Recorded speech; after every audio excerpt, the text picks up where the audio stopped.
the ultimate sacrifice for mankind that mankind knows.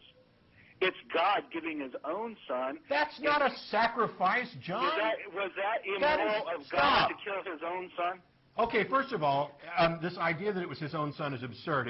It was supposedly, according to Christian doctrine, Himself. He was sacrificing Himself in human form to Himself. Oh, no, you got to hold. I'll let you talk again. How dare you say that this was a sacrifice? At least when Elvis died for my sins, he stayed dead. If you came to me tomorrow and said, hey, if you let us beat you and whip you and torture you and hang you up and kill you, I guarantee you we will end poverty in the world tomorrow, I'll do it. I will. If there's an absolute guarantee that that would be the outcome, I'll do it.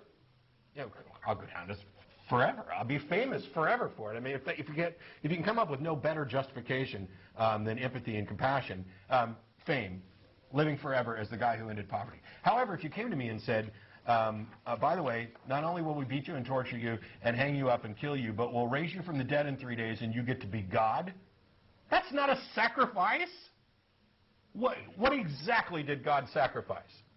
He sacrificed His physical body.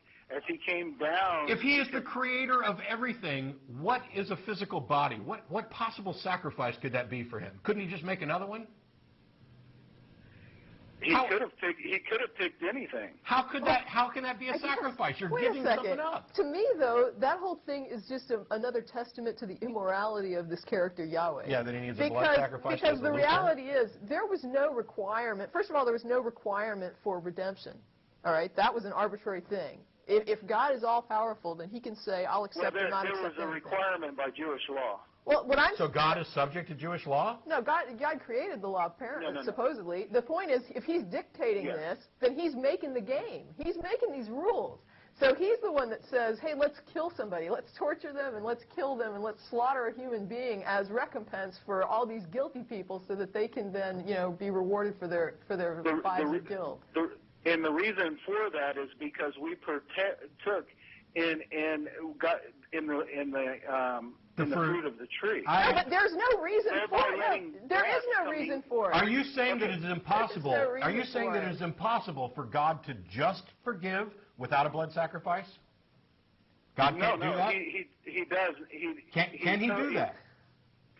He made, instead of making each one of us sacrifice, He made one for all. My point is, there doesn't have to be any. Can you answer any question straight, John? I try to make them really easy.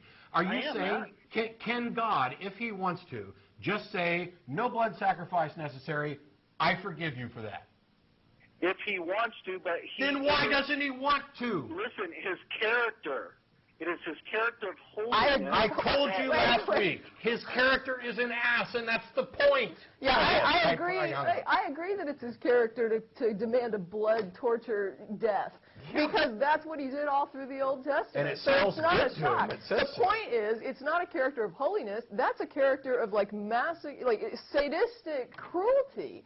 And if you have the right to make the rules of the game and you say, under my rules, we're going to slaughter animals for centuries and centuries and centuries, and then when it gets down to it, I'm just going to beat the hell out of a human being and then kill them in a horrific way, and that's my game. And you're saying this is the most moral God, this is the most moral being. It's like there couldn't be a more immoral setup for a game. And the biggest joke of all is that He created it all. So the condemnation is heaped upon a thing that He produced. And He made all the parameters so that whatever happens, He already knew it was going to happen. He even set the foundations of the universe. He saw this whole thing out. He knew exactly what you were going to do from the time you were born to the time you were going to die. Set this whole thing up, and then condemns you for doing exactly what He knew you were going to do, and then slaughters somebody to make up for that. It's the most messed up thing ever. And to call that moral and good, and to look at that and say, yeah, I can see the morality behind it. No, that's insanity.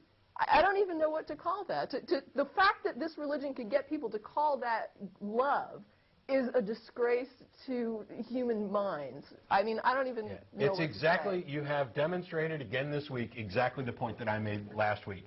And that is that in bending over backwards to accept an immoral doctrine as moral, You have sacrificed your humanity. You have sacrificed your compassion. You have bought into absurdities and lies. You basically said that whatever God says goes. And when asked the fairly simple questions, you have to hem and haw over it, because somewhere down deep, you know that it's not morally right.